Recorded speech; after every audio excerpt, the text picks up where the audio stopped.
Olá, seja bem-vindo ao Saber Direito Profissão, o programa que te ajuda a entender melhor as diversas áreas do direito e as possibilidades do mercado de trabalho. Nesta semana, o curso foi sobre o terceiro setor. Quem deu as aulas pra gente foi o professor Bruno Valverde. Bruno, te recebo aqui hoje então para um bate-papo. Seja muito bem-vindo ao nosso programa. Muito obrigado, Mari, e muito obrigado aos telespectadores da TV Justiça. Bom, você deu um curso então sobre o terceiro setor, um assunto que não é tão falado e tem muita gente que nem sabe o que é o terceiro setor. Vamos começar então explicando o que é o terceiro setor? Com certeza. O terceiro setor é um assunto pouco explorado ainda no Brasil, apesar de muito antigo, né? Nós temos isso desde a época da monarquia, do absolutismo, e hoje em dia é que nós temos uma procura um pouco maior em relação ao terceiro setor. E nada mais são do que as organizações não governamentais, as associações, as fundações, sem fins lucrativos, e a grande sacada do terceiro setor hoje em dia são essas parcerias com o setor público. Então, em 2014 e 2015, eu tive uma nova legislação que inovou essas parcerias e, a partir daí, as pessoas começaram a adquirir um pouco mais de conhecimento a respeito dessa área, muito cobrado, inclusive, Mari, nos principais concursos, nas principais provas do Brasil. E, professor, dentro de qual área do direito que o terceiro setor se encaixa? Mari, essa pergunta é uma pergunta interessante. O terceiro setor, a base do terceiro setor, ele existe, ele nasce com base no direito constitucional.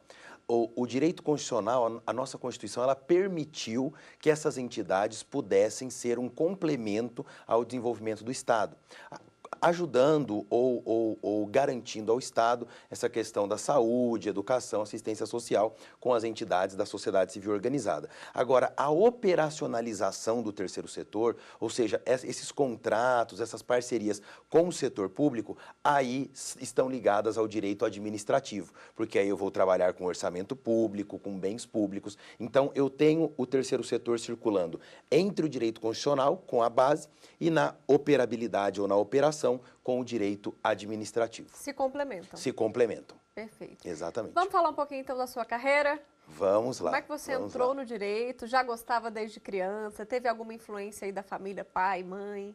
Olha, Mari, essa história é uma história muito interessante. Eu fiz o teste vocacional, como todo estudante deve fazer, acho que é importante que se faça o teste vocacional, e a psicóloga lá no interior do Paraná, em Londrina, na época, ela me disse, olha, o seu curso é o jornalismo. Né? Ia ser meu colega de profissão. Ia ser o seu colega de profissão. Mas eu teimei, sou muito teimoso às vezes, e eu teimei e fui fazer direito. Eu sempre gostei dessa questão de ONGs, de fundações, sempre quis estudar um pouco mais isso, e acabei fazendo vestibular para o curso de Direito na PUC do Paraná. Fiz a faculdade em Londrina. E naquela época já gostava do terceiro setor? Naquela época eu já gostava sobre o terceiro setor, tanto é que a minha monografia da graduação é já sobre essa área do terceiro setor. Os meus pais moram numa cidade ao lado de Londrina, Bela Vista do Paraíso, uma cidade pequena. Foi de lá que eu vim, e aí depois disso eu acabei enveredando aí para o direito e principalmente para essa área do terceiro setor. Depois fiz o mestrado na Universidade Estadual de Londrina, depois disso tive uma mudança radical de vida, né? Fui para Rondônia buscar aí uma nova oportunidade, um mercado ainda em franca expansão. Lá eu passei no concurso da Universidade Federal de Rondônia, mas cheguei em Rondônia sem conhecer uma pessoa, não conhecia ninguém em Rondônia. Como é que foi essa mudança, Bruno? Porque saí, né, de uma cidade do interior, depois você foi para Londrina, que é um pouco maior, e aí parar no extremo norte do país. Como é que foi isso para você? Eu costumo dizer que nós não podemos comparar. São realidades distintas. Nem por isso eu falo que Londrina é melhor, Rondônia é pior. Eu acho que essa comparação ela não pode existir. Naquele momento, a oportunidade em Rondônia, no meu caso, que sou professor, advogo também, mas eu levo a docência como uma atividade extremamente profissional. Então, essa mudança foi importante, eu ganhei um mercado novo, sem conhecer ninguém, cheguei no município de Ji-Paraná, interior de Rondônia. E foi concurso ou não? Não, lá eu cheguei na UBRA, né, numa outra faculdade, Universidade Luterana do Brasil, e aí numa proposta de coordenação de monografias, que eles estavam com problemas, e principalmente em relação à titulação. Naquela época, em 2012, Rondônia tinha 5 doutores em Direito. Então, um mercado extremamente vasto e as faculdades, a exigência do Ministério da Educação para doutores nos cursos é a mesma para um curso em São Paulo e um curso em Rondônia, né? A exigência é a mesma. Então, eles valorizam muito essa questão profissional e nós temos uma escassez muito grande. Hoje nós temos no estado de Rondônia 15 doutores em Direito. Ainda Então, é pouco. ainda é pouco. Então, fui para Rondônia, ainda com mestrado. Um ano de Rondônia, já passei no concurso da Universidade Federal de Rondônia, em primeiro lugar, à época, com mais de 70 candidatos. E aí saí para o meu doutorado em São Paulo. Fiquei morando em São Paulo 2 anos, concluí o doutorado e aí retornei para Rondônia para continuar a carreira aí dentro da Universidade Federal. Andou bastante. Andei bastante, andei bastante, andei bastante. E Bruno, essa questão do mestrado e do doutorado, não só para a área acadêmica é muito importante, né? Porque hoje o aluno sai da faculdade e às vezes não pensa nisso, né? Em se especializar tão a fundo numa área. Qual que é a sua opinião? Pois é, Mari, o aluno, ele sai da faculdade, e eu percebo isso, hoje eu tenho uma média nas faculdades que eu leciono em Rondônia de aproximadamente 700 alunos. 700 alunos semanalmente convivendo aí comigo. E eu percebo que a maioria dos alunos, eles estão focados em concurso público. Às vezes não querem fazer o mestrado, não querem fazer o doutorado, pensando que o mestrado e o doutorado vão servir exclusivamente para a área acadêmica. E não é isso. O mestrado ele pode te abrir uma nova oportunidade. Durante essa semana, quando nós trabalhamos o curso sobre o terceiro setor, eu conversava com os alunos exatamente sobre isso. Às vezes a gente fica tão focado em concurso público e esquecemos de áreas do direito que são fundamentais. Por exemplo, dificilmente nós encontramos no Brasil um profissional especializado em gestão de contratos do terceiro setor. E nós temos hoje milhares de organizações do terceiro setor, nós temos milhares de parcerias entre o Estado, entre os municípios, governo federal e as entidades, e temos poucos profissionais da advocacia que gostam dessa área, que atuam nessa área. Então, o mestrado e o doutorado, eles podem abrir uma oportunidade para o estudante que muitas vezes não está sabendo ou ainda não descobriu outras áreas do direito. Então, mesmo que o aluno muitas vezes tenha a ideia, o sonho de estar num concurso público, seja numa universidade federal, universidade estadual, na magistratura, no Ministério Público, na Defensoria Pública, mas eu penso que o mestrado e o doutorado, eles podem abrir portas que o estudante muitas vezes não conheceria se não tivesse num programa como esse. Agora, é muito difícil. Por exemplo, no meu caso, eu gosto sempre de citar muito essa história. Eu fiz os meus primeiros meses do doutorado em São Paulo, indo e voltando de Rondônia toda semana. Nossa, então, cansativo. muito cansativo. Eu saía na sexta-feira à noite de Rondônia, de Porto Velho, assistia a aula o dia todo em São Paulo, no sábado. Sábado à noite eu retornava para Rondônia, descansava o domingo para segunda já estar na universidade novamente. Então, foi uma vida muito difícil, mas é o que eu costumo dizer para os alunos. Sem sacrifício, nós não chegamos a lugar nenhum. Nós precisamos nos esforçar, nós precisamos nos dedicar e, mais do que isso, é ter o foco. É ter um foco e ter um objetivo muito bem definido aí nessa vida profissional. E hoje você dá aula de quê, Bruno, nessas universidades? Hoje eu leciono o direito constitucional e o direito empresarial. Inclusive agora nós estamos com uma perspectiva de estudos para aliar o direito constitucional ao direito empresarial, que é a gestão empresarial do terceiro setor, que é trabalhar de forma profissional a gestão dessas organizações. Então, estudar a fundo, ter uma gestão profissionalizada, até porque muitas pessoas acham que o terceiro setor está ligado simplesmente com entidades assistencialistas, né, com aquela coisa mais do serviço social, e muito pelo contrário. Nós, dentro do terceiro setor, nós podemos atuar em todos os serviços que não são de exclusividade do Estado. Nós não atuamos na segurança nacional, em áreas assim, porque isso é algo exclusivo do Estado. Mas todas as outras áreas, nós temos uma contribuição por parte do terceiro setor. Então, nós estamos aliando agora no novo projeto de pesquisa essa gestão empresarial dentro do terceiro setor, porque aí nós vamos casar as duas disciplinas que eu leciono lá no estado de Rondônia. E além disso, professor, você disse que advoga também, ainda arranja tempo para advogar. E como é que a gente pode exemplificar isso para quem está assistindo, né? O terceiro setor em uma causa privada? Muito importante essa pergunta. Como é que nós podemos pensar nisso?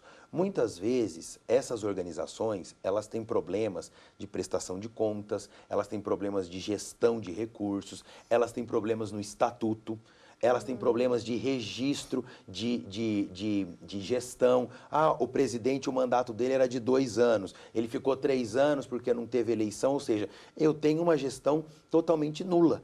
Ou seja, eu tenho atos praticados na vida privada daquela instituição que são absolutamente questionáveis. Então, toda essa questão da advocacia nessa área do terceiro setor é fundamental. E muitas vezes os profissionais do direito civil, os civilistas acabam advogando nessa área por uma advocacia guarda-chuva, que nós chamamos, não é a área de especialidade dele. E mais do que isso, na OAB, tanto no Conselho Federal quanto nas seccionais nos estados, nós temos comissões do terceiro setor. Em Rondônia, por exemplo, essa comissão estava desativada, foi ativada há pouco tempo, mas eu presido a comissão do ensino jurídico. Então tem um outro profissional que preside essa comissão, mas nós damos todo o apoio para fiscalização e apoio para essas instituições do terceiro setor dentro do estado de Rondônia. A OAB Nacional faz muitos eventos a respeito disso, nós temos várias instituições, Associação Brasileira do Terceiro Setor, de organizações, então existe um movimento muito grande e um mercado extremamente vasto e com carência de profissionais dessa área. E é sobre isso que a gente vai se debruçar no próximo bloco. Bruno, te peço um minutinho, então. Perfeito. A gente vai para um rápido intervalo. No próximo bloco tem mais bate-papo aqui no Saber Direito. Não saia daí.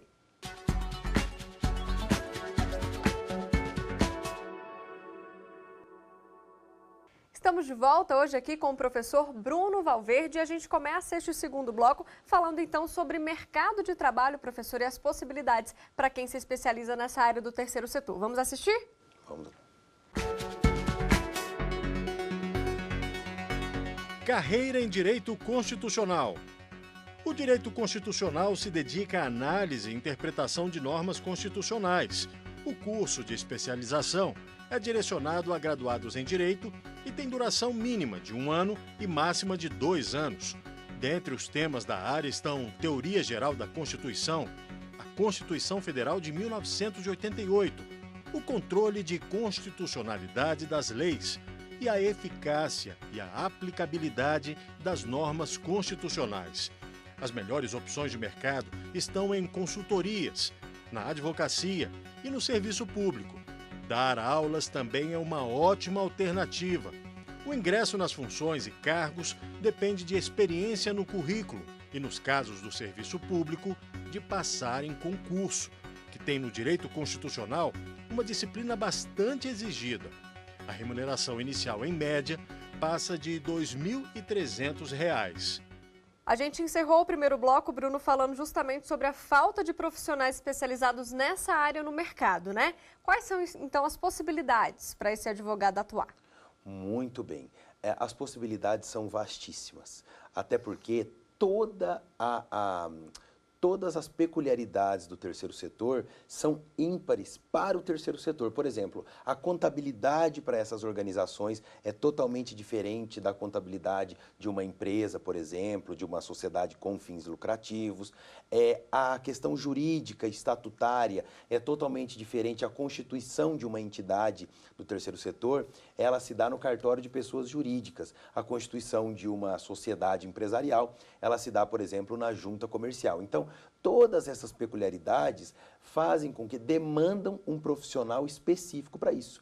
Então, os advogados, os profissionais da área jurídica têm um vasto mercado a ser trabalhado. Por exemplo, nós temos uma dificuldade de advogados que trabalhem essas parcerias, essa legislação, que nós temos uma legislação muito vasta, do terceiro setor para com o poder público. Então, transferência de recursos, modo de contratação desses profissionais que vão prestar um serviço público dentro de uma entidade privada, que é uma entidade do terceiro setor, se eles são seletistas, se eles são concursados, qual é o regime de trabalho deles. Então, toda essa situação enseja um profissional qualificado. E aí a gente vai para as parcerias público-privadas que o governo tanto faz, que a gente ouve nos noticiários. Vamos explicar melhor como é que funciona isso? Quando o governo, então, contrata, faz essas parcerias, o que isso significa? Pois é, o O governo faz isso com o terceiro setor através de um termo de parceria, através de um contrato de gestão, através de um termo de fomento, que são diferentes, Mari, dessas PPPs que nós visualizamos, onde eu faço as PPPs com empresas, com sociedades empresariais com fins lucrativos.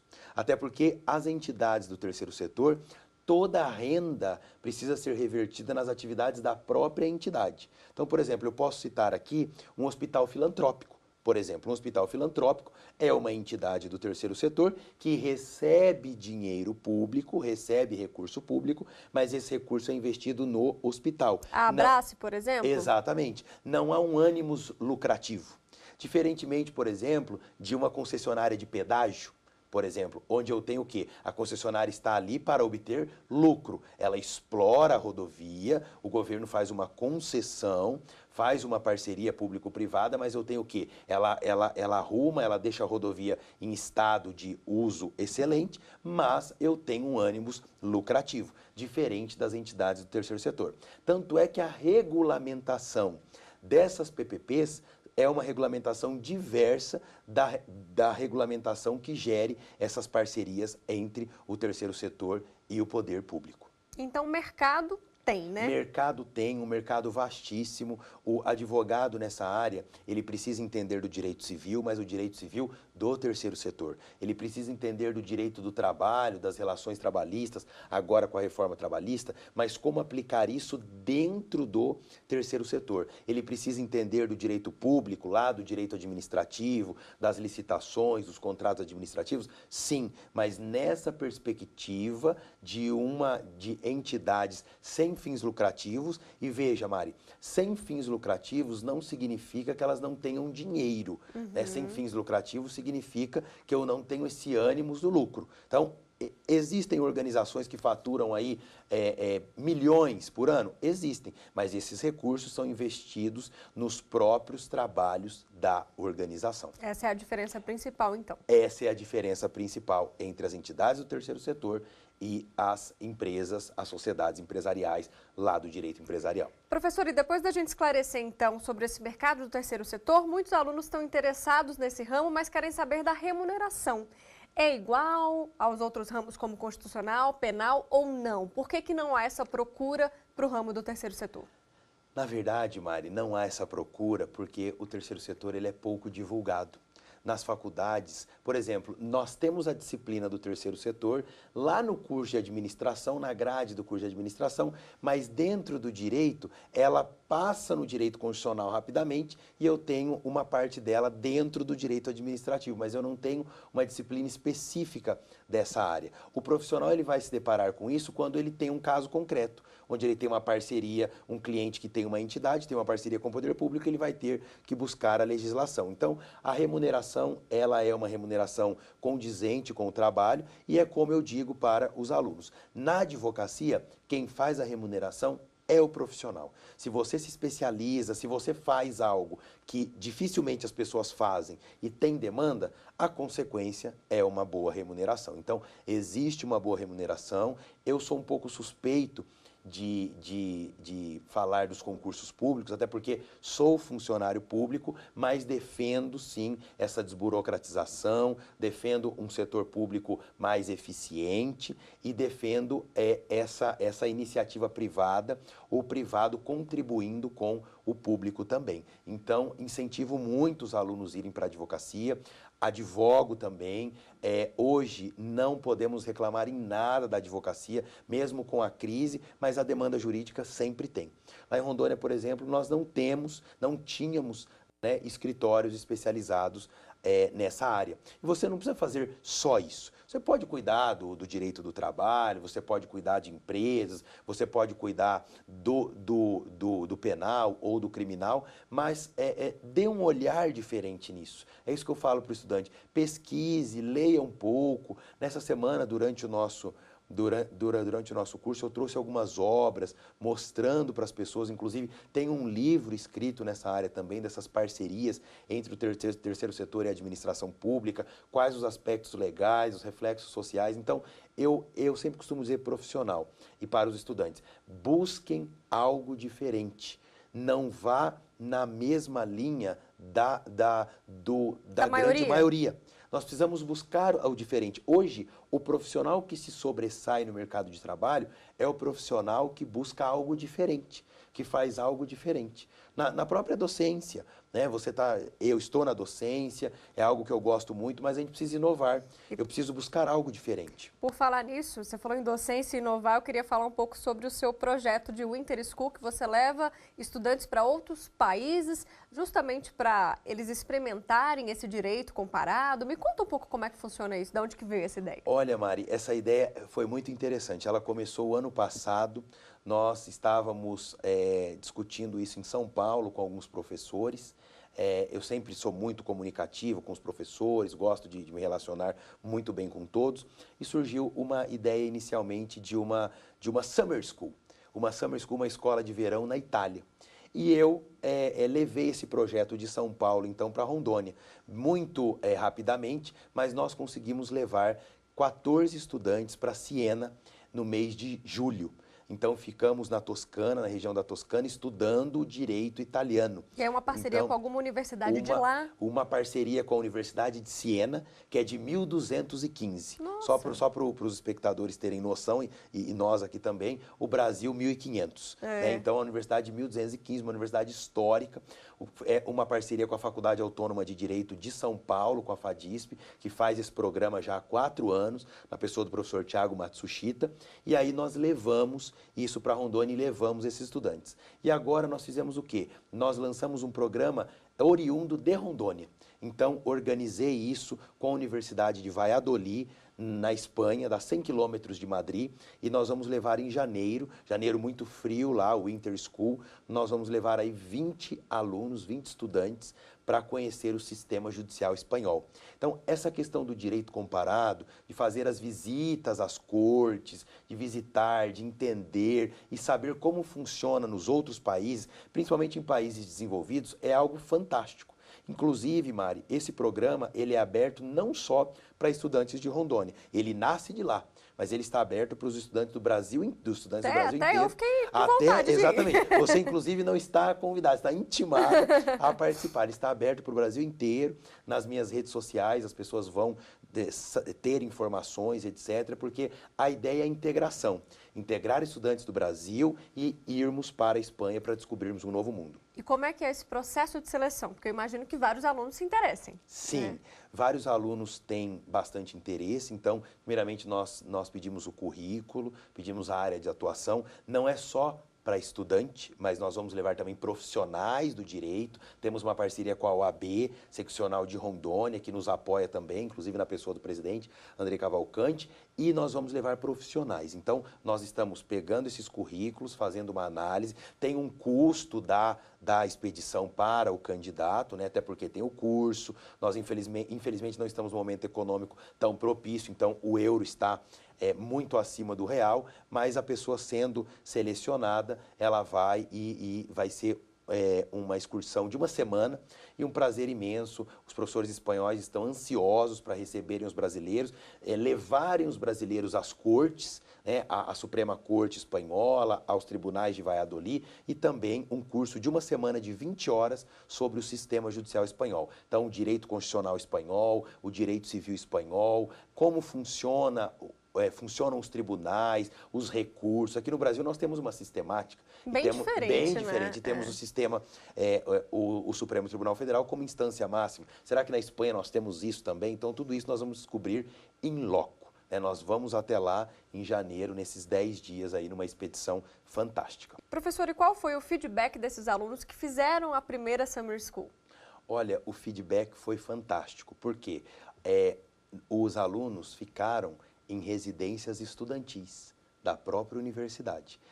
Dessa vez, em janeiro, como nós vamos levar profissionais também, e aí temos uma questão da própria universidade, que agora é na Espanha, não é na Itália, nós vamos ficar em hotéis. Mas na Summer School, os alunos ficaram em residências estudantis. Aí é uma imersão Aí é uma imersão mesmo. E os alunos ficam registrados, Mari, como estudantes da universidade naquele período. Então, podem utilizar o restaurante universitário, utilizam a residência estudantil, convivem em quartos quartos com estudantes do mundo inteiro. Então, nós tínhamos na residência que os alunos ficaram estudantes de Gana, estudantes de Hong Kong, estudantes da Austrália. Então, você tem um grande intercâmbio de informação. Bom, Bruno, a gente chega então ao fim do programa. Eu agradeço aqui a sua presença. Muito obrigada pelo nosso bate-papo. Maria, eu que agradeço a você com essa simpatia toda, a TV Justiça pelo convite. Mando um abraço para os meus estudantes de Rondônia, para os estudantes do Brasil inteiro e sempre digo, tenham foco, tenham um objetivo e busquem aquilo que vocês querem. Eu sou um exemplo disso, de que a persistência leva a andares maiores. Então, é isso que eu desejo para os estudantes. Convido os estudantes a me seguirem nas redes sociais, interajo muito com todos e agradeço mais uma vez, é um prazer muito grande estar aqui com vocês. A gente que agradece, professor. Bom, você aí de casa também pode continuar com a TV Justiça pela internet. Acesse o nosso site ou então se inscreva no nosso canal do YouTube, é TV Justiça Oficial. Muito obrigada pela sua companhia e até a próxima. Tchau!